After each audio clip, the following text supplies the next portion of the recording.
Okay, let me know when you guys can hear me. Definitely let me know in the Moore's Laws at Discord, which of course you guys get access to if you support us on Patreon. And yeah, audio sounds good from you. Let's see. Just wait for a little bit more feedback. Someone said audio too low. Try turning up your volume then, how about? All right. So as long as you guys can all hear me, I'd say let's get going. This is going to have to be a bit of a rushed loose ends, which again, I always do this as kind of a overview in the beginning here. Loose ends is something I do around the end of every month where you guys can ask me questions live. If you do a tipped questions, I'm more likely to notice it. If you're a patron, you got to submit questions ahead of time. If we get through all of the tipped questions, all of the Patreon questions, I go through questions that pop up in the Moore's Laws Dead Discord, which again, you get access to if you support us on Patreon. But otherwise, let us get right into this one. Well, actually, let me open up with the sponsor, of course, sponsored by Micro Center. Micro Center is, as usual for the past couple months when I've been doing these, giving you guys an extra $25 off CPUs and then another $25 off if you submit a picture of your build to them. And I just tweeted this actually on Twitter, of course. Right now, Micro Center is doing a deal where they give you 32 gigabytes of RAM for free and $50 off a motherboard if you buy a 7700X or higher. And now B650 is out as well. So you can get like a B650 motherboard for $50 off with a 7700X with free RAM. And if you use the links in the description, you can get another $50 off. I don't know. It's just ridiculous. So if you wanted to build an enthusiast system right now and you've been waiting, I'm sorry, this deal, if you're close to a Micro Center, is crazy. And, clicking on these links supports the channel anyways. But yeah, so I had to go through that first. But let me get into some leaks because I'm going to be honest, guys. I was going to try to do a loose ends in a week or two, but I have so much information to cover before I go on vacation this weekend that I just figured I had to do one earlier than usual in the day. So, first of all, let me go through some Siena updates. If you've missed it, go check out the Siena and Zen 4C leak. I actually think that was one of the bigger leaks I did in October because it points to Zen 4C fitting almost twice as many cores in a similar die space, or fitting twice as many cores in an almost the same die space as Zen 4, while having very, very, very close IPC, which is just crazy to think about with how much effort Intel is putting into making these little cores when AMD has seemingly doubled the amount of cores and they still have hyper-threading and similar IPC without having to make a whole new roadmap and a whole new architecture for it. So it is directly being marketed in the slides that I've seen Siena as primarily meant to be used with Zen 4C for 64 cores and as being a full upgrade over Zen 3. So that's just really exciting. Two updates I have to Siena then are, as far as I'm hearing, it is still on 5 nanometer. Now, a lot of people watching this would go, why wouldn't Zen 4C, why wouldn't Siena's Zen 4C variants use 5 nanometer? AMD did look into using 4 nanometer for the denser nodes, but they decided they didn't need to do that to be able to uh, fit twice as many cores in a similar space and hit the performance levels they needed. So they're using 5 nanometer based on what I'm told. Additionally, the IO die is apparently just a cut down version of Genoa's IO die. Now, what was interesting is, again, in the documentation, it said new IO die, but everything was in reference to Milan. So I guess they were just trying to make it clear Siena does not use the Milan IO die, which I think should go without saying AMD, but I guess that was how they worded it. And so they're not using a new IO die. They're just using the one that Genoa uses and cutting down some features. But I thought about it and that seemed odd to me and wasteful. But then I don't know, Genoa's IO die isn't tiny, right? It will have some bad yields. And if it does, it would make sense that you just take some of the partially enabled IO dies and use those for Siena. So that makes sense to me, actually, that they're using disabled Genoa IO dies for Siena.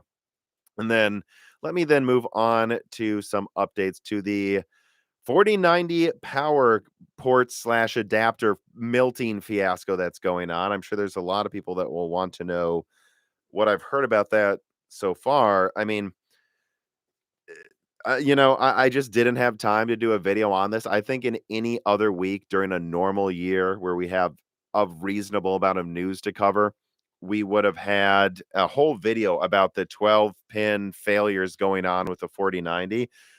Instead, just look at the links in the description. And for this loose ends, the links in the description are going to be extra important, actually. So I tweeted a multi-part tweet going through what I could gather yesterday, but that was just half a day's worth of work. I didn't have time to make a video. Basically, what I'm hearing at this point is they're preparing to make an announcement about it. I don't know if there will be a recall, and it seems like at a minimum, the main culprit is the cheap adapters being included with 4090s. But what's odd, again, is the the problem is so widespread that Jensen Wang himself physically went to Taiwan to meet with the plastics company or whatever making the 16-pin port that Nvidia mandated all 4090s use. Now, he would have done this whether it's the ports problem or not, because that's the first thing you got to nip in the butt right there. If you have thousands of 4090s melting, you need to then go say, okay, well, the worst case scenario would be if that port's failing. And we mandated everyone literally use that supplier. So if that's the issue, that needs to be fixed immediately. So that's why he flew there. From the sounds of it, it's probably not the port based on the testing I've heard, because I've talked to enough people who have a handful of 4090s that were able to have zero issues if they used a dedicated 16-pin cable coming from their power supply. And I actually talked to a system integrator last night who said that's what they're doing as well. They're using dedicated, Gen 5 cables with their power supplies on the pre-built systems they're making, because they have had zero issues when they do that, and they want to just avoid the headache. So I would say if you have a 4090, I think Corsair sells them, and some other manufacturers do as well. You can order a dedicated 16-pin cable for your power supply that just plugs, I believe, into 2 or more of those 8-pin ports on the power supply. If you use that with the 4090, you should be safe.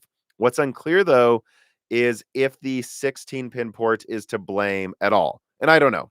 And we just don't know yet. We don't know if there's something with like cheap adapters misaligning with bad tolerances on the 4090s. That's the one thing they're looking into that seems odd, because just because the ports themselves don't seem to be the thing that's melting, you don't know if there's some tolerance that's off that's making adapters that are on the borderline of being intolerance have issues. And there definitely does seem to be some like misalignment thing with some of the pins plugging into it. So I guess what I'm saying is it doesn't seem like it's the 4090 ports, which would be very good for Nvidia, because that would be an insane recall. I mean, just like they just have to recall 100,000 cards. And but it does seem to mostly be the adapters. And if you have a 4090, I'd recommend, if you're using an adapter, do not run that thing above 300 watts. Heck, I probably wouldn't run it above 250 watts, because it's going to keep like 80-90% of its performance anyways. You might as well not push the issue until Nvidia makes a big statement. But probably what's going to happen is a recall on the adapters that are coming with a lot of these things, and then some more guidance on if there is any way to tell if the port's off or something. So this is bad, though, and I kind of ignored it the first few days this, I don't know, scandal started coming out, because I don't know, maybe I'm jaded, but I remember the 360 PS3 failure things, and people would compare them, and they just weren't remotely the same situation. And then when the PS4 and the Xbox One came out, you had fanboys acting like the Xbox is broke, and then and every time consoles come out, fanboys act like they break. And I always get a little worried we see that when people like are retweeting and sharing a story about failures with new graphics cards ad nauseum, because it's like, well, let's give it a few days to make sure it's not just, people hating, but the thing is, if they're talking to a lot of people yesterday, it's not. This is a real problem. Anyone looking to buy a 4090 should be wary right now. And yeah, so uh, let me actually then pivot into another thing I want to do here, leaking in the beginning. I actually do have more stuff to talk about, but this kind of leads right into a sales update. So let's go into that too. And I will get to these tipped questions. Keep the tipped questions coming now. This is probably going to be less than an hour and a half of a live stream. So if you have a question, you got to get it in as soon as possible. But yeah, let me do a sales update. So Nvidia's definitely got some issues with the 4090. And I don't know if it's a coincidence, but what I'm hearing is Nvidia had a ton of week 1 supply of Lovelace, and you can see it, you can see when products are real if you go to Amazon. You go to Amazon right now, which I guess just let me double check it to make sure I'm not making this up. Let me see. GPU bestsellers, Amazon, because I just want to make sure, I'm not spreading lies or whatever. Let me see here. So the bestsellers on Amazon, let me just search ARC. And we still got nothing, right? So when you talk about if a graphics card launch is real, and you go to Amazon and you can't even buy it, it's not. There's like no volume. Even though I guess I actually had someone who was able to get me one, I'll tell you that. But when it comes to the 4090s, they got into Amazon's best sellers. Multiple models of the 4090 hit like the top 5 selling GPUs, which is crazy for how expensive they are. So Nvidia had a lot of week 1 stock of the 4090, and that's kind of rolled out over the past 2 weeks, depending on what region you're in. From the sounds of it, though, this is how it was described to me.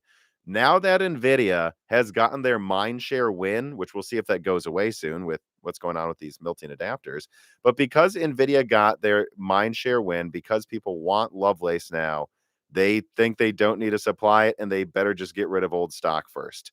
And it sucks, but what I'm hearing is you're going to see a lot more Ampere stock arriving over the next few months. You'll see drops of 4090s every few weeks, but it's not going to be that many. And they're saving a lot of the Lovelace supply for quarter 1 because they still have so much Ampere to go through. So Nvidia got their headlines. They've got the strongest graphics card. Yay. Then they're just going to stop supplying them and try to get people to buy Ampere. And that you're going to keep seeing this, I think, over the next 6 months. Nvidia desperately do this thing where they just restrict 4090 supply, keep Ampere coming. Hope some people just give up getting a 4090 and buy like a $1,000 3090 Ti. Even though I sure as heck wouldn't do that for $600 more. I'd definitely get the 4090 if you've got the money for it. But yeah, so that's an update on Nvidia sales. Now let me get to an update on AMD sales. So yeah, from what I'm hearing, AMD still has a lot of RX 6000 stock to go through. So it's not as bad as Ampere. They're not worried about having an oversupply for an entire year like Nvidia sounds like they might, but they still want to focus on RX 6000 this month. And it's the same as Zen 3. I think Zen 3 sales are influencing this. If you go to Amazon right now and look at the best-selling CPUs in the US, it's Zen 3. It's a clean sweep. Zen 3 is what people are buying. When I talk to people at Best Buys, Micro Centers, and a few online retailers, they all say the same thing. I am told Zen 3 sales are more than Zen 4, Raptor Lake, and Alder Lake combined. That the massive price cuts they're doing on Amazon and on Newegg in the US, the 5800X 3D was just $330. The 5900X 12 core was $350. I think this is what AMD's doing here. I think AMD's plan this quarter is to focus their 6-core yields on making tons of 5900Xs because it doesn't really compete with Zen 4 because Zen 4 is just strong enough that if you even have the 8-core, it's better than that 12-core for $400. So I think that's their plan. All of their 6-core yields are going to either like 5600s for 150 or 5900Xs for 350, and they're taking the 8-core dies and they're making a boatload of 5800X 3Ds. That's AMD's plan. That's their answer to Raptor Lake having DDR4, it sounds like, is getting rid of Zen 3 stock this quarter. Well, people are going into a recession and don't want to buy an expensive system. Having said that, though, it is interesting because they're doing these crazy bundles at Micro Center, which you get extra money off if you click the links in the description. And so I think what we're going to see is AMD just focus on the budget builds, which is what Zen 3 occupies right now and just dominates in price performance. And then you're going to see them do bundles for Zen 4 every now and then to keep things moving. And then in quarter 1, when they have Vcache, the 7800X 10 core, and probably a 7700 for like 330 or something to replace the 5800X 3D once those sell out, and probably a 7600X non-X for like, I don't know, 250 or something. I think that's what you're gonna see. Will they do official price drops for the rest of the SKUs? I don't know.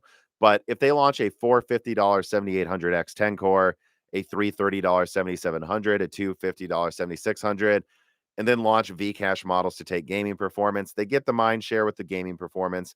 Cheaper motherboards will be on the market by then. DDR5 prices will continue to go down, and they'll de facto given the 7700X and 7600 a price drop. So I don't know what they're going to do with the 7900X. I really just don't really like that one that much. I just don't get the point of it.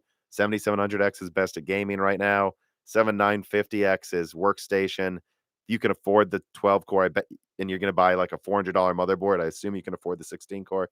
I don't know. I don't know what they'll do with that 12 core. Probably not a whole lot and just stop making that many of them. But that is the update on CPU sales, which I guess let me give a little warning on Raptor Lake sales as well. I don't know. It's interesting. It depends who I'm talking to.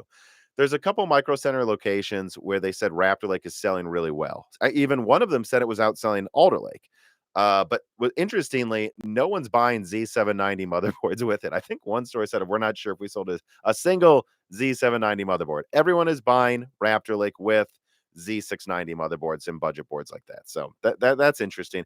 But then I have other stores where they said today we finally sold a Raptor Lake SKU, and then if you go to Newegg and look at the amount of reviews, you can see that Zen 4 continues to have like triple the reviews of Raptor Lake. Now, granted, Raptor Lake's only been out for a week, so I'm more than aware of that. But I think that's something to watch is the amount of reviews you see for Zen 4 on Newegg versus Raptor Lake, because my understanding is there's not that much supply of it actually, and yet it hasn't sold out in most places. So I think there's no way around this. I think there were some people trying to make this argument that like AMD needs to do these massive price drops and that Intel's going to crush them in sales.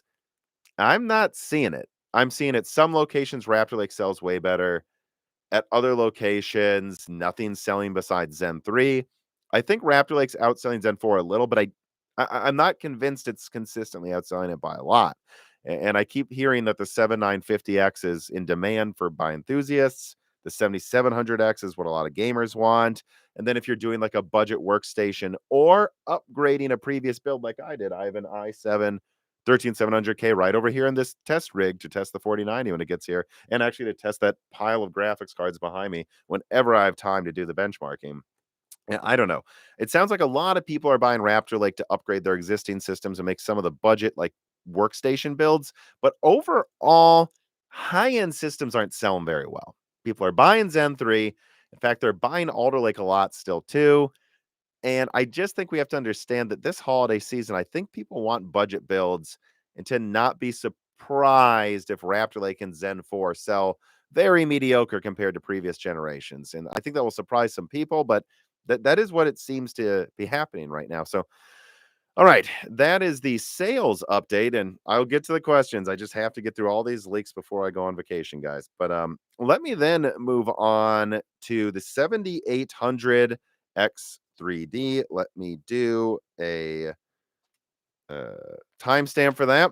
So, when I first saw, anytime I see these leaks of like a CPU being tested, I typically just ignore them because people test things all the time at these places. And it just because someone's using it, just because it pops up on Geekbench, does not mean it's going to be real. Having said that, one of my best sources told me a couple of days ago that it seems to be real, that he knows of what I won't go into detail, but like there's dozens of them. They're being tested, and some of the motherboard makers are helping AMD. Let's just put it that way. So all things seem to indicate that even if the 7800X never comes out, it was a real thing that came very close to coming out. AMD is testing not just a couple, but they're doing widespread testing and validation of a 10 core 7800X 3D right now at AMD. So I guess that's what I would say is I can't promise you it will come out, but it certainly seems like this is a very real thing. Um, in terms of a timeline, I don't know that I really have one. I would assume that if they probably want to get this out before Christmas, though. That'd be my assumption, or I guess I won't even be 100% sure on that. They're testing it. I think whenever they choose to start doing kind of a reboot, this will be part of that. Like you'll see hardware unboxed, Gamers Nexus receive samples for $150 B650 motherboards. They'll receive a 10-core 7800X, a 6-core 7600, an 8-core 7700, and they'll be told Vcache is launching in a month. And I think that's what you're going to see. You're going to see a wave of reviews headlined by this 10-core that's meant to compete better with the i5 and the i7 from Raptor Lake, and then the budget offerings of the 8 and the 6-core. They'll try to get back that mind share that AMD has good price performance again, and then they'll try to take the mindshare crown with Vcache. I think that's what we're going to see.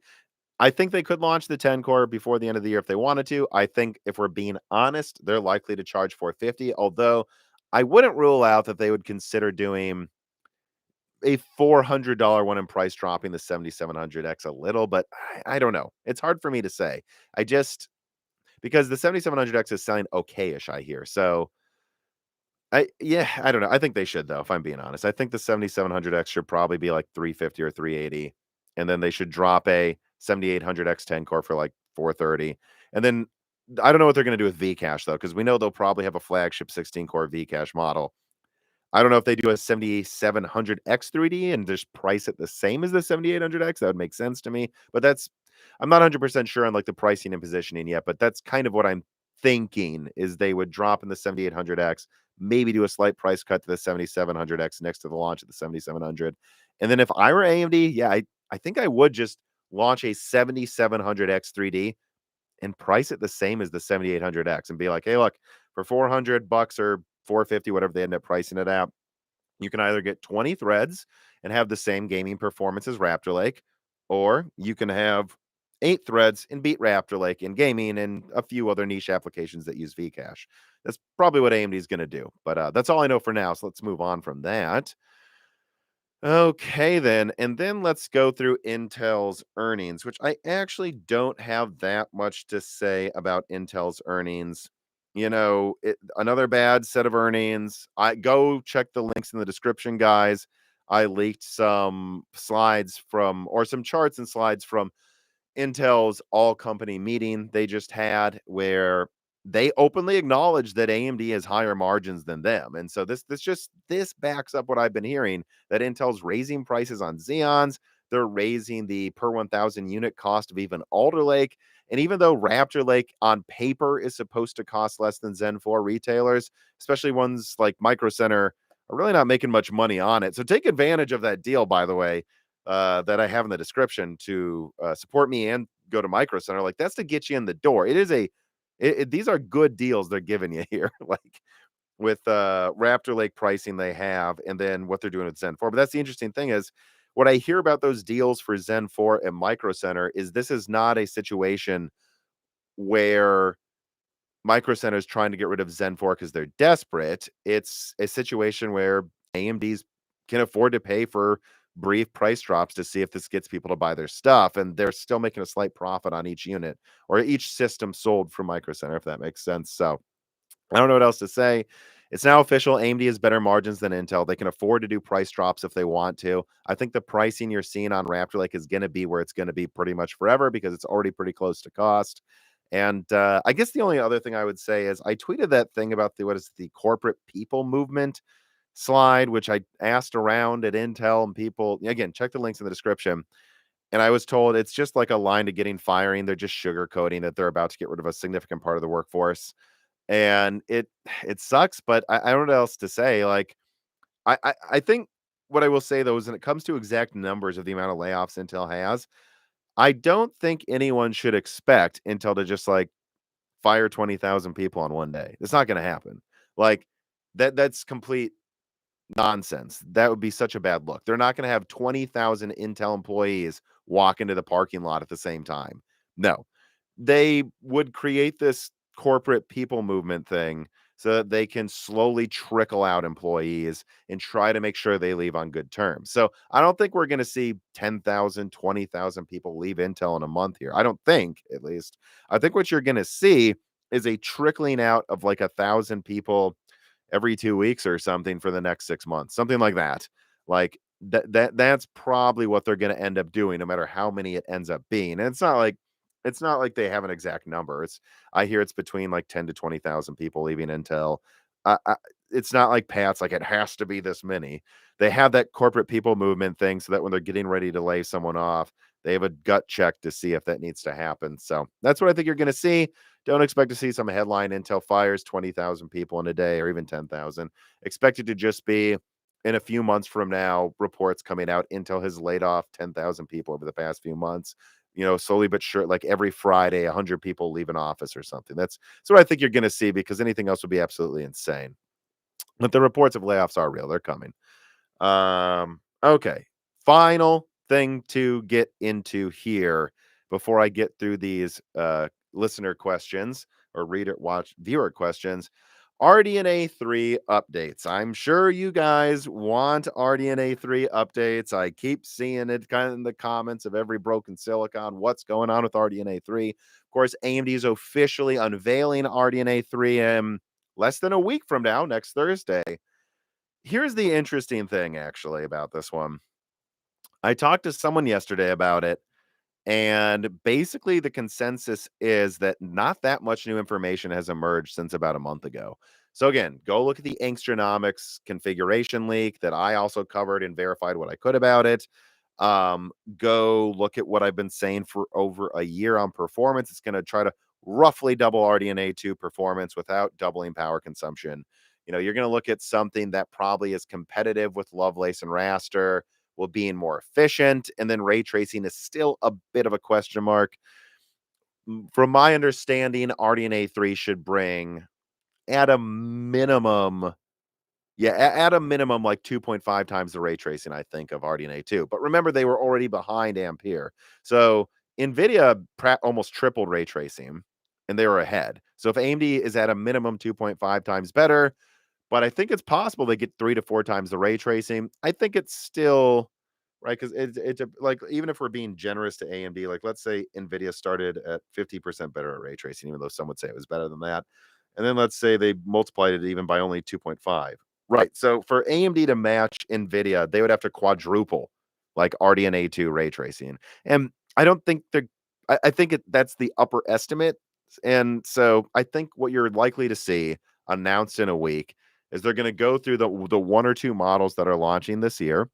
They're going to talk about Raster being close. They're going to say we use the normal power connector that doesn't melt your case, that our cards are 2 slots. They fit in your case. They're like 350 watts or less probably. But we have AIB models coming that use a bunch of energy and can take the performance crown possibly. And then they're probably going to cherry pick some ray tracing demos where they're like, we're no longer behind, but I expect them to be a little behind in ray tracing. So that's what I'm expecting. And for those wondering why I haven't done like a full lineup leak like I did right before RDNA 2 came out,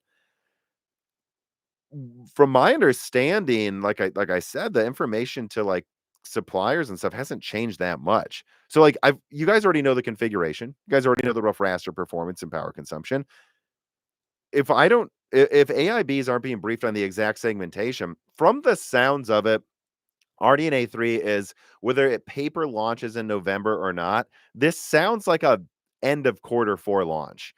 Will they paper launch RDNA 3 before the end of November? Oh, probably. But it sounds like there's not going to be heavy volume of RDNA 3 until December or next year, because they're focusing on the ARC 6000 series. And I thought that was the one piece of information I could convey today, besides giving some clarifications on performance and ray tracing, that you guys would want to hear that. Unfortunately, Nvidia is basically dumping Ampere this quarter.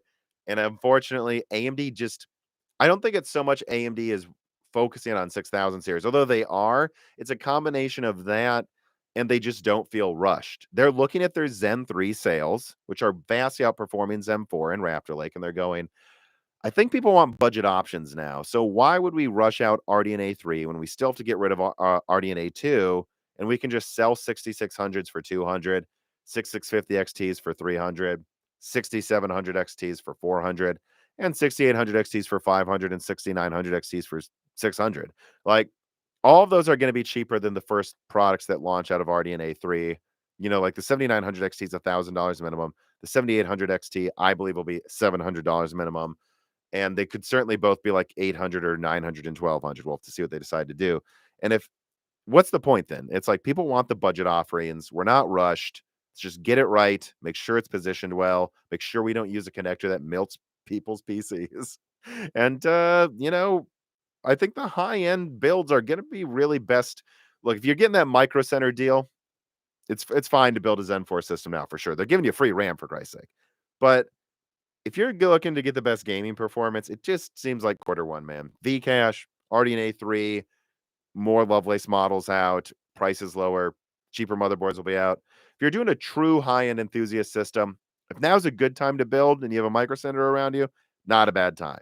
And it's certainly a better time than 6 months ago, obviously. But quarter one really seems like when the enthusiast fervor is really going to hit, because right now they still got so much oversupply and people seem to be budget shopping this holiday season more so than looking to spend the most money possible. All right.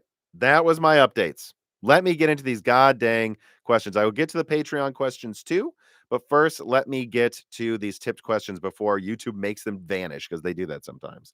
So Michael Grubbs writes in and he gives me a tip. Thank you. He says, wild guess at the price in TDP of the 7800 XT.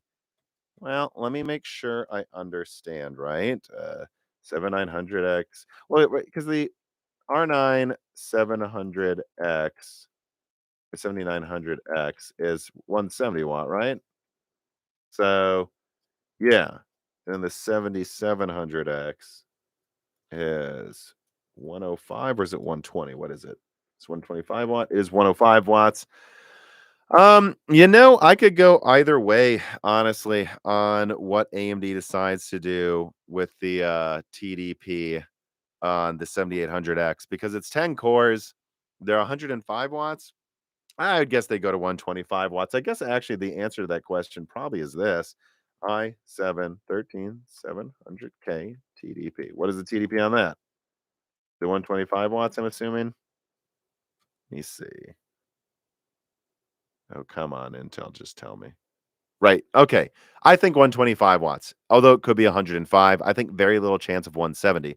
The fact is, the i7 that the 7800X will be pretty directly competing with is 125 watts. So if I were AMD, I would make the 7800X 10 core 125 watts. In terms of price, again, it really all depends. It all depends on how much AMD actually cares about Zen 4 sales on desktop, because all of these chiplets are competing with Genoa sales, or their ability to supply Genoa, and they have a real opportunity, if you look at my recent server leaks, to take market share from Intel right now in server. So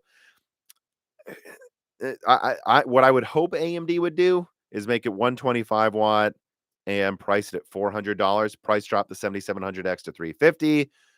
Drop a 7700 non-X to like 320. Drop the 7600X to like 280. Drop a 7600 non-X to 230. And I really think they need to drop the 7900X to 500 as well. That's what I think AMD should do if they want to move units. I just don't know if they want to, but that's what I would hope they do. And then I would hope the 7700 X3D is just the same price as the 7800X. And I actually think that'd be an interesting move, don't you? Yeah. So let me see here. Oh, that person said 7800 XTD. Well, I already answered that. I think 7800 XT is going to be 300 watts and 700 to 800. So if you're talking about the graphics card, my apologies. But anyways, let me move on then to Carlos Lopes, who writes in. Thank you for the tip. He says, with Gamers Nexus showing the huge transient power spikes on RTX cards, how risky is it trying to put a 4090 on small form factor PSUs? I want to build an ITX PC, but not sure about the PSU. Well, I plan to test a 4090 next week. So I'll tell you, because I'm going to use a small form factor PSU. What I would say is make sure you use a dedicated 16-pin connector if you can. Of course, they're selling them, so just go for that. But actually, what I hear is the power spikes aren't as bad as the 3090 Ti. So as long as you have like an 850 watt, that's 80 plus gold at least, or 80 plus platinum, I don't think you have that much to worry about, guys, when it comes to the power. If you have a 100 to 200 watt CPU, an 850 watt power supply that leaves 650 watts, remove 100 for the system. Okay, so now you got 550 watts up for the graphics card plus change.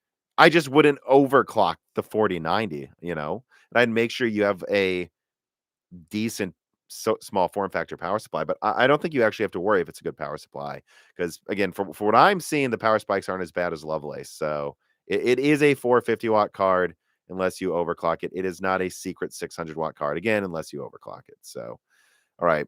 Patrick Johnson writes in, did you receive your A770 yet? I mean, what the hell do you think? Did I receive my A770 yet? Yes, I did. And I actually think I'm lucky. I know several retailers who can't even get a hold of one, and several people who wanted these for collector reasons. I think, I didn't get lucky with the Ampere launch, which was basically a fake launch. I didn't get lucky with several other launches with almost no stock. Sometimes you get lucky, and I guess it's cosmic. It's a cosmic joke that the one card I got that had almost no volume is the one I didn't really want that much. But for collectors' reasons, I mean, I leaked XE's specs in 2020. So to me, this is kind of a sentimental value to have this thing that I leaked first. So yeah, I have an A770. I'll get around to testing it next week, along with a 4090 and a bunch of other cards I have behind me and stuff. There's so much work to be done here, guys. I apologize for how long it's taking, though. But frankly, I don't see it as a big rush to test the A770 either. You've already seen the reviews, so I don't think there's anything wrong with me reviewing it a month after it comes out and going, are the drivers still bad? I can just tell you guys. Okay, so Heath Dunn writes in, thank you for the tip. And he says, just an FYI, Micro Center brought back free 32 gigabyte G Skill RAM and $50 off. I know, I tweeted that today and I talked about it at the beginning of this. So yes, I'm aware. Thank you for the tip, though, of course. Buddha Smith writes in and he says, best CPU for Minecraft Bedrock Edition. Is this a trick question? Minecraft Bedrock Edition. Isn't that the original version? Or is that the Yeah. Yeah, that's the original version the OGs play. Like, yeah. So best CPU? Am I missing something? I've been playing Minecraft since it was in beta.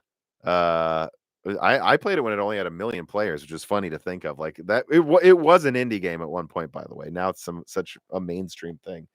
I don't remember it needing a strong CPU. So best CPU for Minecraft? I mean, whatever you got, as long as it's better than Skylake or right. Like I don't remember. I don't remember anything having issues with that.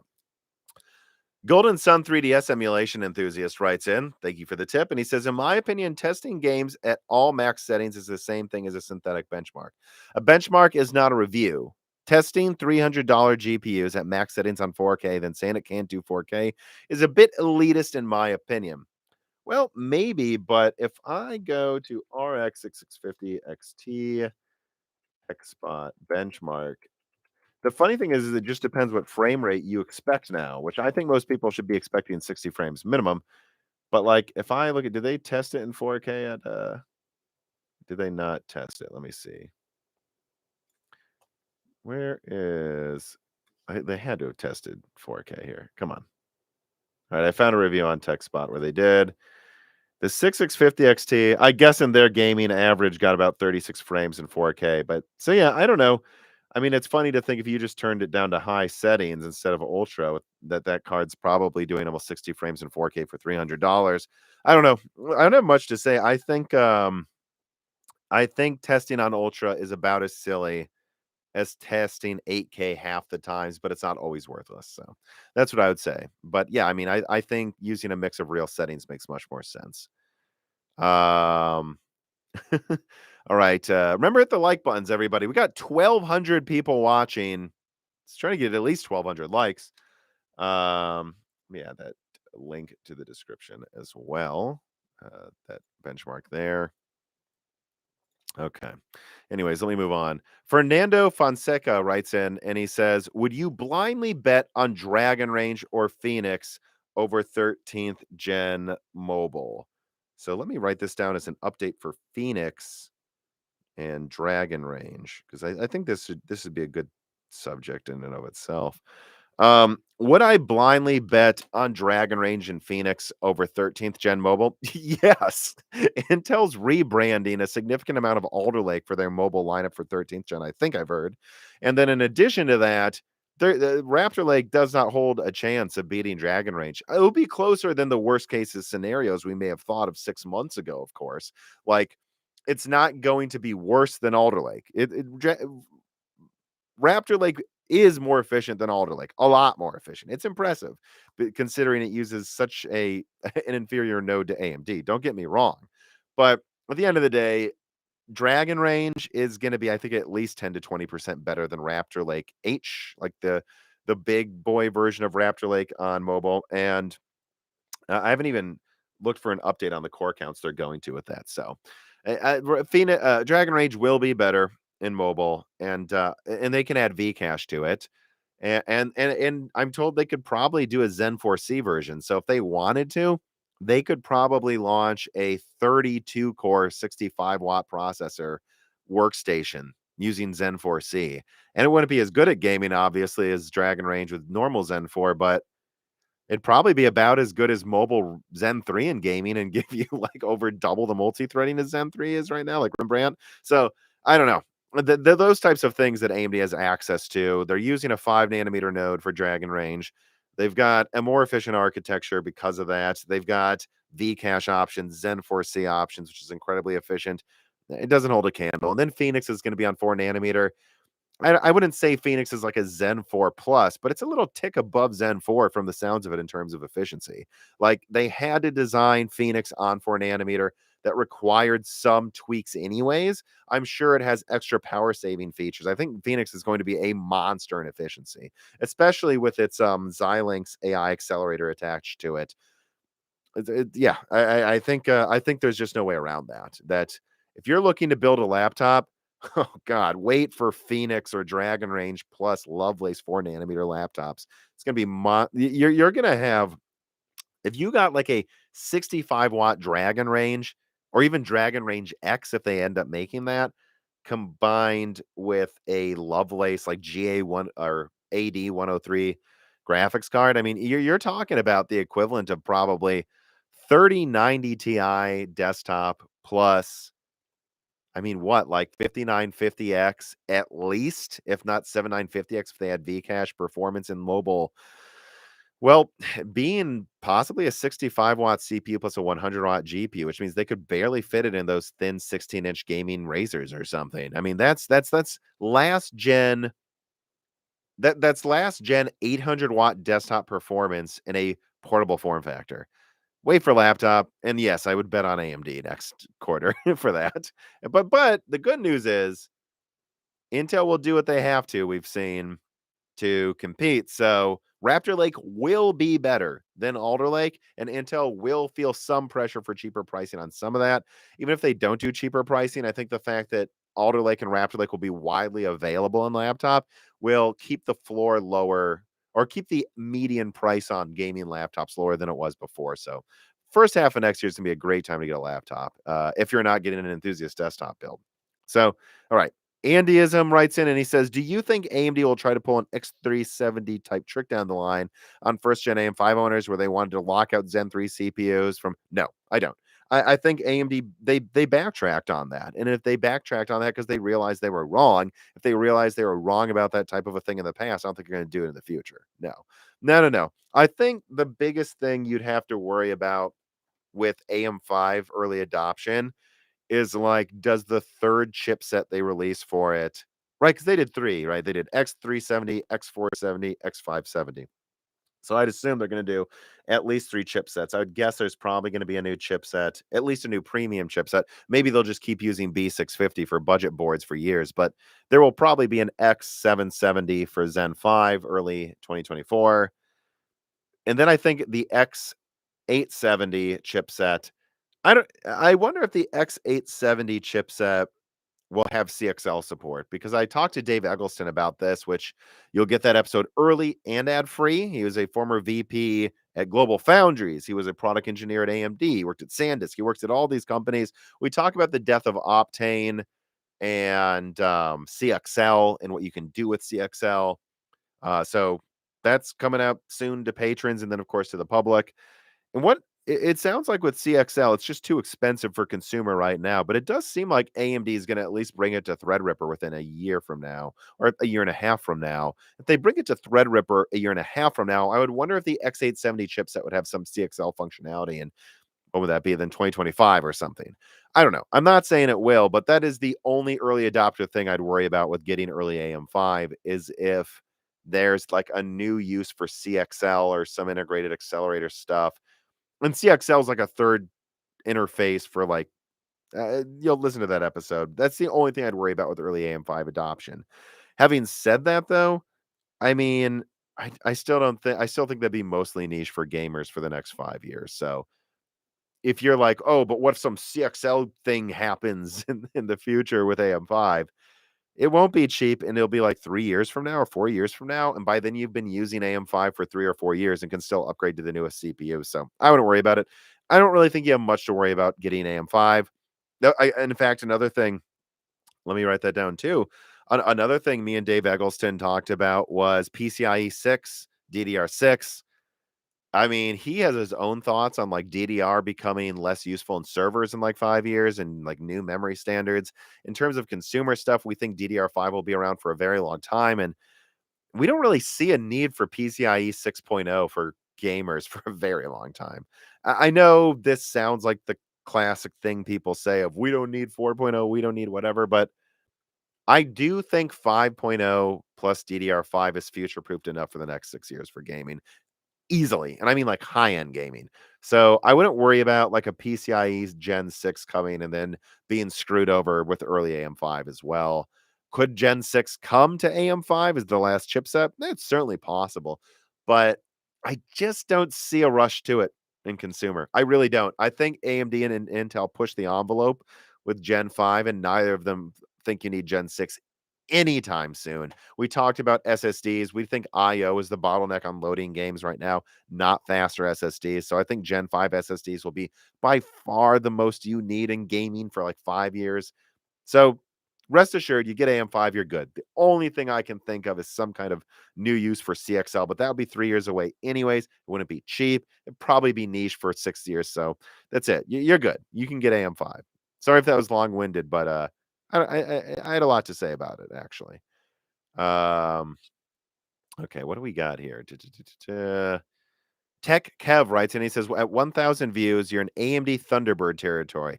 Oh, as I'm watching the 1100, keep going. You'll be above 5 gigahertz before too long. I really enjoy your content. Well, thanks for the tip. I don't know. I don't know if we've ever gotten to 5,000 viewers on a live stream on Moore's Law is Dead. I think we did after Ampere was announced. I did a live stream, and that just got to like 4,000 viewers or something. I know we've gotten over 2,000 before, but I don't know. 5,000, I believe, is the highest we've gotten to. Mexi Man and Cheese writes in and he says, any chance Nvidia changes course on DLSS 3 for Ampere? It seems like it would help them sell through their overstock. That's an interesting question. And I'm excited to test DLSS 3 myself because I've heard some mixed opinions on it, but I have my suspicions on what I'm going to think. But I really want to try it myself, whether I like it or not, just so I can communicate it directly to you guys. Because this is one of those things that's hard to communicate in video. You just gotta you just gotta try it yourself. And so I guess you probably rely on people like me to just tell you how it feels. But what I would say is right now, NVIDIA is using it as a major selling feature for Lovelace, and it seems like there's some tweaks they need to get out to fix it. The question is how long they'll have Ampere stock and if it's worth bringing it to Ampere before they perfect it and it's moving over to Lovelace anyways, and then just becomes a selling point for Lovelace. But do I think they'll change course and bring some form of it to Ampere? I don't know. My honest gut answer is 50-50. It's a selling point for Lovelace. They want to charge more for Lovelace. I think we got to see how well the 4080 16 gigabyte sells first.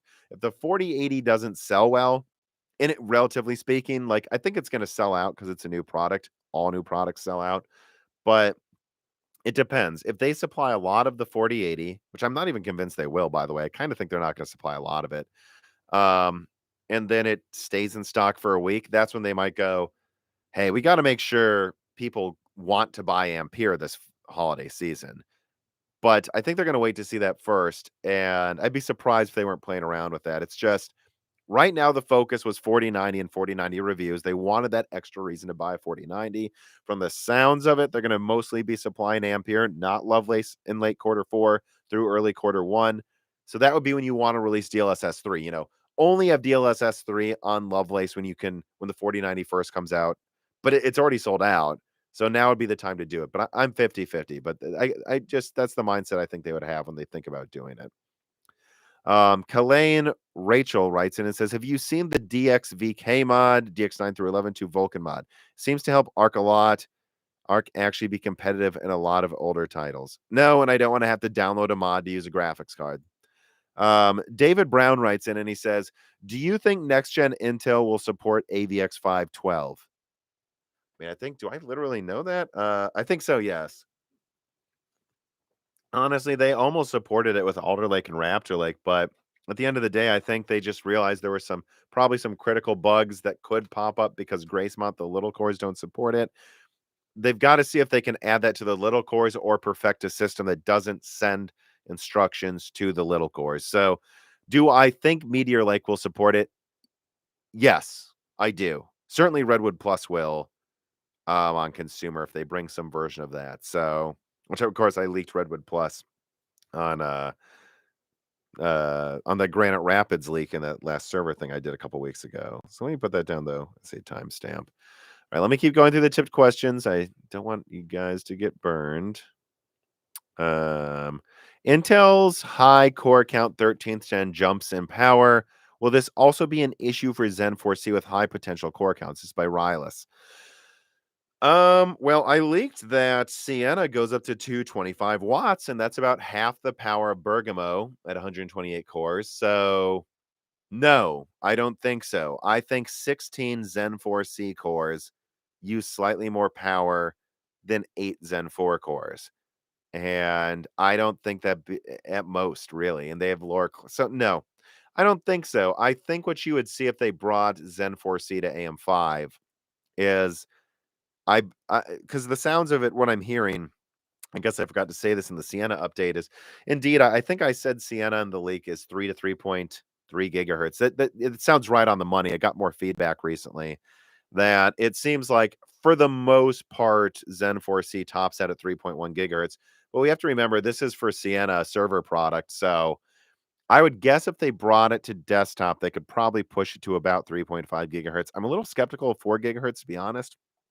And if they use 225 watts with 64 cores on Siena, cut that in half, I think they could quite easily fit 3.5 gigahertz 32 cores on AM5 and the 170 watt TDP. So, no, I think you'd see similar power consumption to what you're seeing out of a 7950X, maybe a little more to all core workloads, but that's it. I don't think you'd see 300 watts. No, I don't think so, unless they really push it to 400 watts and it turns out it could do that, but that's not what I'm hearing. Um, let's see. Scott Birkinshaw writes in and says, "Seems like the A770 is in stock. Any thoughts?" Well, let us see. No, it's not. It is not in stock. Um, so I guess all I can add is what I heard about ARC is what day is it? The late October? Yeah. So I think a couple of tiny shipments arrived this week and last week, and one more small rival should be here in like a week, but that's it. Basically, if you want ARC, get it now for collectors' reasons because that's all you're getting. Like, that's it. I talked to some retailers. Multiple retailers say they're never getting ARC. Amazon still hasn't had a single ARC sale. Amazon, the biggest retailer on earth, doesn't have any ARC to sell. What does that tell you? And I know, yeah, I know multiple retailers being told they'll never get it, and if they will, they're being told you're gonna get, like, 100 GPUs, and then that's it, or 10, somewhere like 10. Like, and one of them was, like, I think it was, like, 100 GPUs for all of their locations, so it's like, send one to each store or something, I don't know. Now, if you see any ARC cards in stock and you want it for collector's reasons, you better buy it because 'cause they're not supplying many of them. Didn't HXL video cards confirm the 10 core 7800X Geekbench score was fake? I don't know. You can say it's fake, but I know AMD's testing 10 cores right now. So, you know, like I said, I don't know if they're going to launch them, but I wouldn't have talked about this unless someone told me some stuff about it, which I can even double check what was said to me. I mean, let me see here. Let me see. Yeah, so yeah, no, I mean, I have 100% verification AMD's testing this 10 core. So I don't know who's saying it's fake. I don't know why they're saying it's fake. I don't know if that leak is fake. What I do know is AMD is testing 10 core 7800Xs. So believe whoever you want, but like this is yeah, this is the same person who's got me some of my best leaks. So no, this person knows. This person's at AMD. So I don't think this person at AMD just decided to lie to me this one time. Nathaniel Metchuk writes in and he says, I love your coverage. Is AMD going to catch up on production and creative in the GPU market this gen? Huh. That's a good question. Let me put a timestamp here for that. RDNA 3 professional. I always get asked this question though, and I always feel like I give the same answer for the past 6 months. But here we go, guys. I am told RDNA 3 has a greater focus on professional workloads than RDNA 2, and they have a huge focus on having good driver stability. How it will stack up exactly to Lovelace will have to be seen. But if we're being honest, the amount of cache on RDNA 3 is similar, if not more than Lovelace, when you account for the V cache that can stack on it for, I think, up to 192 megabytes of cache. If you do that, you're looking at similar amounts of cache or more than Lovelace, and cache helps a lot with like, ray tracing and some of those Lovelace niche things. And so I guess what I'm saying is similar or better cache than Lovelace. And then they're also moving to what was the difference in teraflops? I don't even remember. I think it was like 288 divided by 5, 120. Let me just multiply that by higher clocks. And then, so then 6, 9, 15. Doing some math here, guys. Sorry.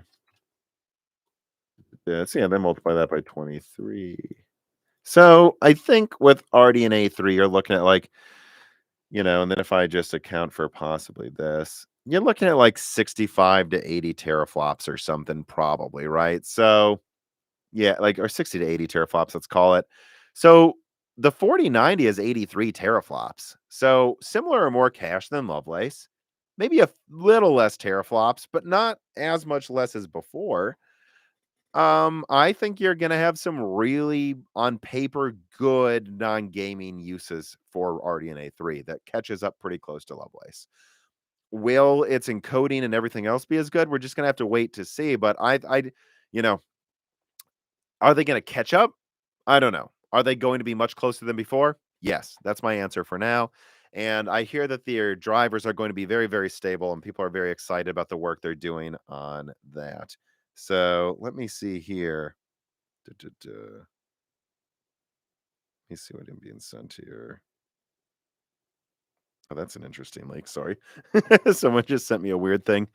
Sorry, guys, got distracted. Let me move on, though. Let me move on. Source just sent me an odd thing. I'm not even going to comment on it yet. All right. Confused Counsel writes in, and he says, if you have a 7800 X3D and you do a high refresh 360 hertz, 1080p gaming, is there any reason to go with a 4080 16 gig over a 3080 12 gig? Well, you know what, guys? I'm going to be honest with you. If you're doing 1080p 360 hertz, you're a fucking idiot if you buy Nvidia. I'm sorry. Like, AMD dominates in 1080p performance right now, and in some games I tested, the 6700 XT was like, or this, what did I test? I think I tested the 6800 got close to a 3090 in performance in 1080p in a lot of games. Don't buy Nvidia for 1080p high refresh gaming.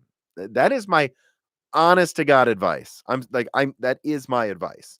And I think that's going to be doubly true of RDNA 3 versus Lovelace. So I prefer 4K 120.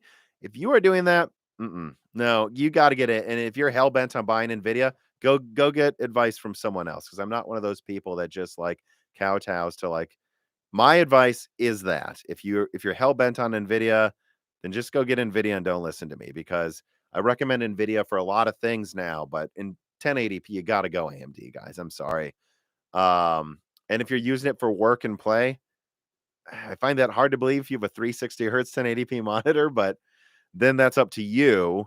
At that point, I don't know.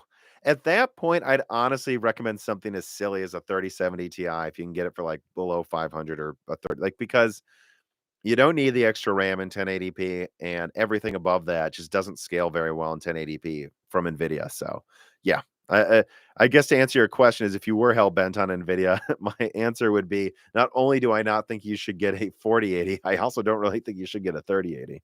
Um, Suso writes in and he says, "Hi, I just wanted to drop some bucks, but here's a question that I thought of so it wasn't a complete waste. Is there any cool exotic features you'd see coming to Zen 5? Hmm. Yes, but I'm not going to say it. Well, should I say it? As long as you guys give me credit if you share this, I'll drop one little bombshell for you here, I guess. It's not really a bombshell, but I'll drop one snippet of Zen 5 info. Um, yeah, it's a small leak. It's going to have a pretty powerful Xilinx accelerator, Zen 5 products, at least in servers. So, considering Phoenix has a Xilinx AI engine and that's Zen 4, I think you can pretty much bet that there will be Xilinx accelerators in most Zen 5 products. So, when it comes to SMT4 and other features, I'll confirm that when I'm ready to, but I'll give you guys that little snippet here. Expect some pretty crazy accelerators in Zen 5, probably all of Zen 5. So, yeah, let me see here. High Yields writes in and he says, I really enjoyed your Zen 4C video. By the way, on the ARC topic, I know that ARC supply also has been pretty much cut in Europe. The ACM dies are too big. I mean, they're not making ARC. They made 4 million in quarter 1. This has been confirmed publicly and by Gamers Nexus tearing down cards and seeing the manufacture date of February 2021, I believe he said it was, 2022, I mean. Like, ARC was made in quarter 1. They made as many ARC cards for 2 years of supply that Nvidia sells in a month or something. It's nothing. It's jack shit. There's not a lot of ARC. If you want one, get it. Doesn't matter if it's good. Doesn't matter if ARC's good. If you want it, you got to go buy it if you see it because they made almost none of them. And it's because it would be financial suicide to make too many of them. So Hector Santana writes in, thank you for the tip. Any chance Zen 4 3D will come out for Christmas? 90% no. Any news of products that will get rushed for Christmas? Maybe 7800X, we'll see. Also, have you reached out to Gamers Nexus about coming on Broken Silicon? Yeah, it's just hard to get a hold of. You know, if you want him to come on, reach out to Gamers Nexus and tell him to come on. I'd love to have him on. But otherwise, you know, if AMD decides to launch the 7800X, that or maybe like a 7700 non-X is what I would expect. But again, guys, I think AMD is kind of focusing on Zen 3 this holiday season. I would almost expect like I don't think they're going to do a Zen 3D 16 core. I don't. I think they're going to focus on the 12 core and the 5800X 3D. So no, not really. I mean, the closest thing to being rushed out before Christmas is RDNA 3, to be honest. So not really. I don't really expect that many more surprises this year. Illumi 360 writes in and he says, any suggestions why Nintendo is choosing Nvidia's architecture despite AMD being more efficient and faster in 1080p? Well, yeah. I mean, in Nintendo uses Nvidia because Nvidia makes ARM APUs that work well for mobile, and it's something that they're not really worse at than AMD. Could AMD make something better? Maybe, but honestly, guys, if you look at the specs of Orin that Nvidia announced, and a variant of Orin is going to be used, I believe, for Switch 2, it doesn't seem any worse than the Steam Deck. In fact, it seems better, and it can be made on 8 nanometer, which Nintendo's cheapskate town. So no, there's a lot of reasons that Nintendo goes with Nvidia. They make competitive ARM APUs. They're already on it. That's why, and I'm sure it's fit into what they want for exactly what they want. So let me see here. All right, I got through the tipped questions. Keep them coming. I'm probably only going to keep going for another 15 minutes, by the way, because I do have a busy weekend. But let me start getting through the Patreon questions because I haven't even touched those yet. In fact, let me just put a timestamp there to make sure if a patron watches this after it comes out, you get to that. I'll get to the other tipped questions, but I'm going to rapid fire through these Patreon ones. So Aiden FS writes in, thanks for supporting on Patreon. And he says, I called the 10 core and the 4 core 7000 series parts fake as soon as they leaked. Do you have any information that shows otherwise? Yes, AMD's testing dozens of them. So will they decide to not launch them? Maybe. I do think it's a little weird of a product, but they're testing them. Kenahoon25 writes in, hey, Tom, I don't know how to feel about the 7800X. It will have the same game performance of a 7700X. Well, yeah, I mean, pretty much, yeah. But probably still lose to the 13700K and multi-threading workloads with probably the price tag of 450. Well, let me look that up. i7 13700K review tech spot. So if I look at multi-threading performance, I guess let's go to Gracemont Bench first, everyone's favorite multi-threading benchmark. I don't know about that. The 7700X gets 20,000 and R23. The 30, so if you add 20% to that, yeah, I mean, I'll probably lose in that. Let me check 7-zip. At 20%, it will be close, nearly tie in 7-zip. Remove 20% from that. Nearly tie in Blender. Corona. Lose probably in that. 7700. Win in Adobe, which it already wins him. Factorio, and then there's all those. So yeah, I think you're torn, Kinahoon, on the 7800X.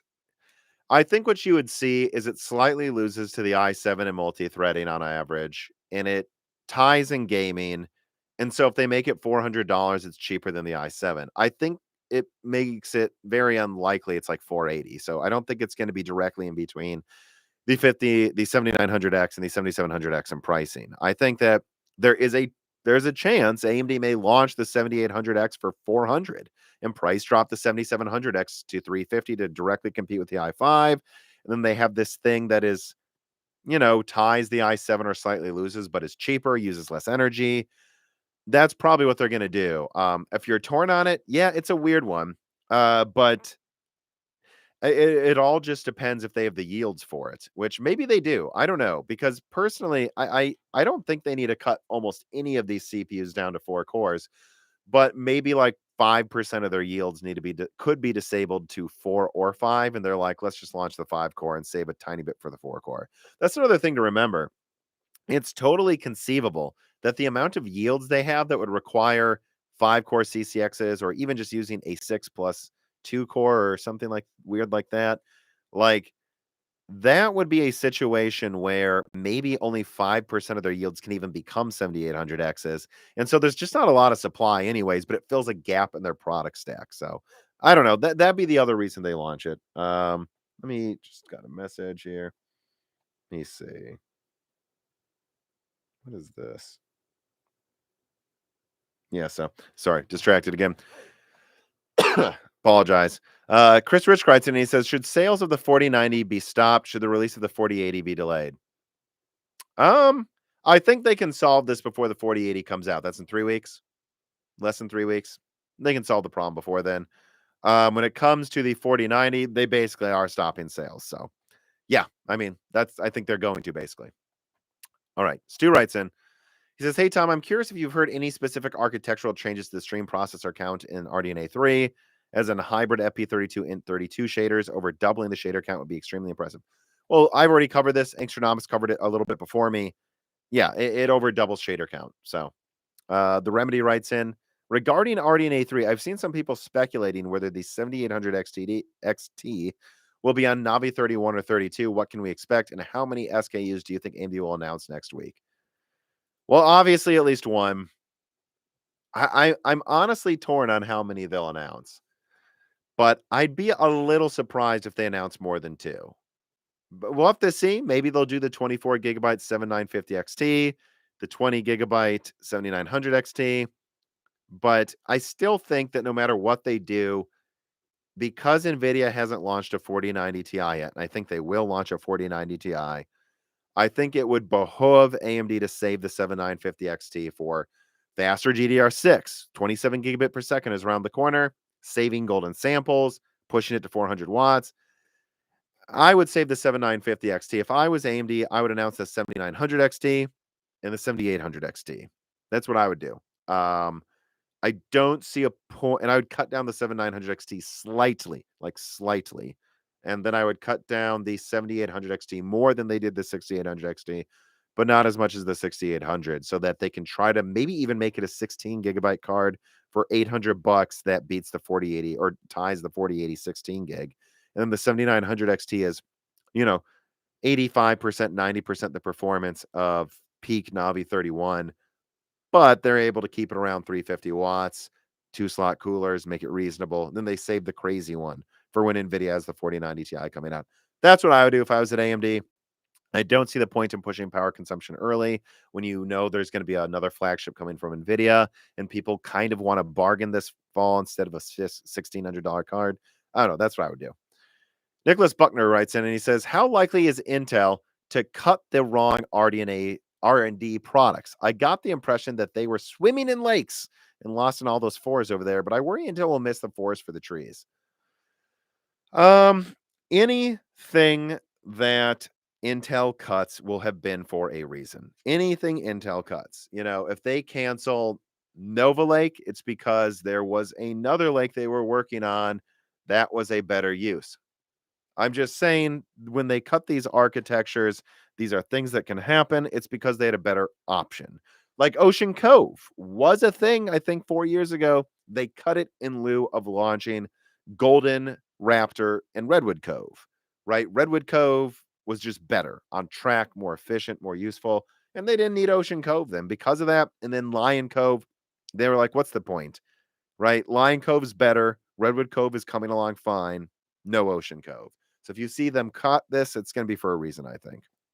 I don't think the biggest surprise was Optane, but Dave Eggleston explains why it happened very well in the next Broken Silicon, which again comes to patrons early if you support us. So look for that.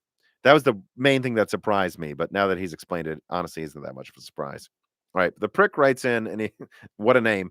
It says, something I've been wondering about is given the amount of connections you have within companies and the kinds of questions you ask about potential products and specifications early on, have you ever had influence on an unreleased product? And if not, do you think you ever will? Placing feedback in the personnel of companies could very well result in positive effects. I think I will say it. I think I've had minor influences on when these companies announce things and how they price some of their things. Like I think Bergamo was maybe announced early because I leaked it early.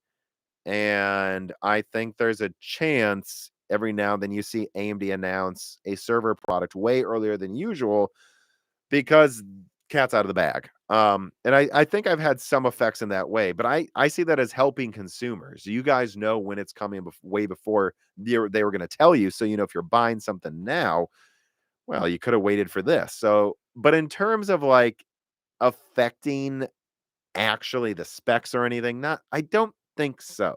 I don't think so. Not often and not by a lot, not yet. No.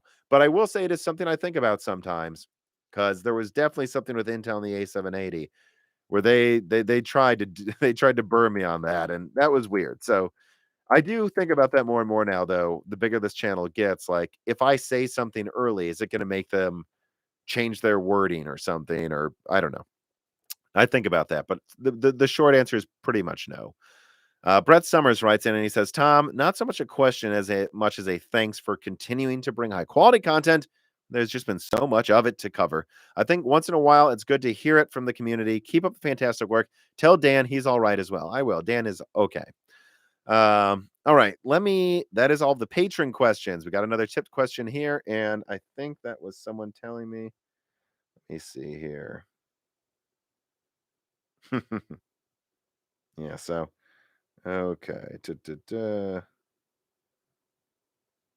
Okay.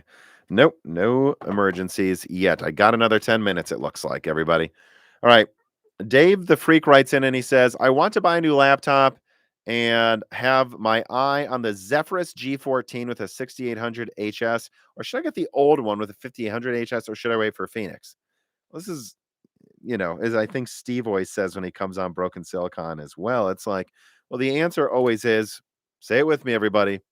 It depends. It depends. Like, what is your budget? How much is this worth to you? What I would say is Rembrandt isn't as much of an increase, right, over Cezanne as like Renoir over Raven Ridge or whatever was before that. But I will say, I actually see Rembrandt as big of a deal as Cezanne was, if not more. I know that the per core performance isn't as big. Like Cezanne is 30% better than Renoir. That's a big deal. But at the same time, the power savings that Rembrandt gives you is crazy. And it is like 10% better in CPU performance, right? Or something. But then it's like substantially better efficiency. Like Zen 3 Plus is an impressively efficient architecture. So I would say, I would say if the laptop costs 10% more, definitely I would go for Rembrandt over Cezanne. 20% more, definitely again. Like if it's a 1,200 versus like $1,500 laptop, if all of the components were the same, I'd probably get Cezanne, but I'm assuming the Rembrandt one will probably also have faster memory, a better SSD, maybe a nicer screen. If there's other bells and whistles attached to it, I would pay the extra 30%. If it's literally that's the only difference, I'd probably only pay 20% more, but I would pay more for Rembrandt as it is impressive. If you're not gaming, it gives you an insane battery life, like 2 days sometimes because depending on the usage. And when it comes to Phoenix, there's no answer for you there. Do you need a laptop now or not? If you need a laptop now, get it now because Phoenix will launch. It'll cost more. And it'll take 6 months to really be widely available anyway. So I'm not promising you they won't roll it out faster than before. I'm just saying, like, even if Phoenix launches in January in some laptops, will it be in the ones you want? Probably the new G14, yeah, but what if you want to look at a new HP or Dell or I don't know. So the question is, do you need a laptop now? If yes, I would pay a little more for Rembrandt because it is that much better.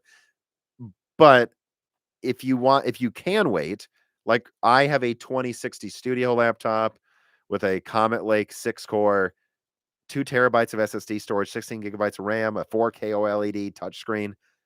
I don't really need a new laptop. I would definitely wait, So if you're kind of in the same boat with your laptops, like at least Turing or better, plus at least like a 6 core, I'd say you can wait for Phoenix probably, right?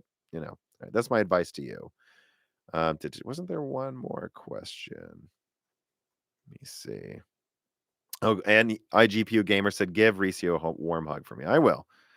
And then Dave the Freak writes in and he says, considering mobile Lovelace, where do you think we will go? 200-watt mobile GPUs? What chip may be used for the 4080 mobile?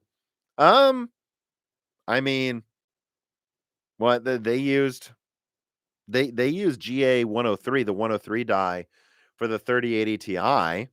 They used the 104 die for the 3080 mobile, but the 30, right, that was bringing 300-watt 3070 Ti performance to laptop, which they managed to make 150 watts with tweaks.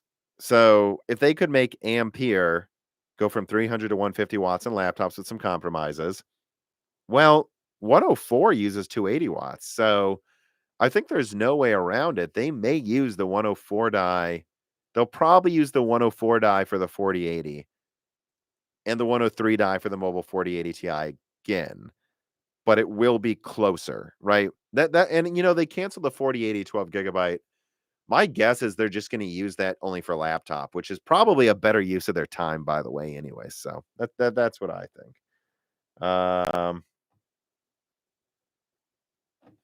Okay, so I got to wrap this up. I got 5 minutes. Let me just double check I'm not missing anything. It doesn't look like I am. Make sure I got through everything. Check the Discord for some final questions here. Let's see. Any final questions? So Bardis writes in and he says, Tom, what do you think about ARC for content creators? I haven't really put it through its paces in terms of exporting in the apps I use. It's close to Ampere overall. but the stability issues makes me question it, and just like the ability to use like Radeon Relive, Shadow Play, like the screen recording features AMD and Nvidia gives you, kind of make Arc a non-option for me anyways, to be honest, guys. If there's a really specific use and Arc's that good at it, who am I to tell you not to use it? But I hope you already bought it because they're not making them anymore. And the stability thing will always make me question it. I'm just always going to go with AMD or Nvidia over Intel for the foreseeable future because I cannot risk stuff crashing while I'm editing. It's a complete nightmare. I had some issues with that before even, and I fixed the issue and can't imagine, stability is so much more important to me than 10% better price performance or rendering 10% faster. Foxstart writes and he says, me fixing the Zen 4 launch would be getting the 5800 X3D out early on AM5. It seems like a waste of money to do that. I would not do that. The 7700 on AM4 at 65 watts and all this with quad channel RAM. What are your thoughts on quad channel RAM? No, too expensive. Not needed for consumers. I mean, no. Look, when you move to a new platform, people complain no matter what, guys. So I don't think just forcing Zen 4 onto AM4 would have really helped anything. Could they have done it? Yes. But why? Just get a 5800 X3D. There's your AM4 Zen 4. What's the point? I don't get it. Let's see. Okay, but thank you for the question, of course. All right, guys, I think that's going to do it. I've got a busy weekend to get started on. I got through the questions and the leaks somehow in under an hour and a half. Remember, this was supported by Micro Center. Go to the links in the description. Click them. That helps Moore's Law is dead. Micro Center is giving you free RAM and $50 off a motherboard, and you can get another $50 off if you use those links. That's free RAM and $100 off a 7700 XT overall. I mean, I'm sorry, guys. Do it. $300 8-core, free RAM, and then the motherboards are now $300 and B650's out. If you're near a Micro Center and you want to do a high-end build, use the links in the description and build Zen 4 now. And know that Micro Center is basically selling Raptor Lake at cost. So if there's a reason you need a Raptor Lake product, get it from Micro Center as well. I can honestly just say that. But otherwise, please make sure you hit the like button, share the content, tell your friends about us, support us on Patreon to ask free questions, and get the new Broken Silicon with Dave Eggleston early and ad-free. And otherwise, yeah, guys, I don't know. Thank you for watching. Have a great Halloween weekend.